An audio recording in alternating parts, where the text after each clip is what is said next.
আর এদিকে জমি নিয়ে রীতিমতো গোলাগুলি শুরু হয়ে গেছে। এদিকে এত কিছু হয়ে যাইতেছে আর এই লোবাবের ঘুম ভাঙলো এখন। গাইস দেখছেন সামনে গুলি চলতেছে আর এই বলদের কোনো রিয়াকশনই নাই। বাপ রে, এই বলদের আবার এত সাহস। তো এই দুই বলদ এখানে টাকা ভাগ করতেছিল, তখনই এই চালাক খরগোশ এসে এই দুই বলদের টাকার ভাগ নিতেছে।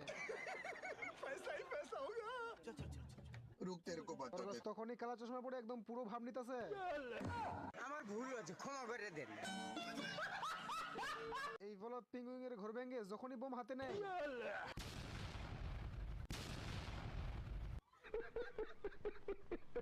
এত কিছু হওয়ার পরও এই বলদের শিক্ষা হয় নাই, এবার নামছে গোলা কামান নিয়ে। বলিস কি? তখনই একটা গোলা এসে এই বলদের কামানে আটকে যায়।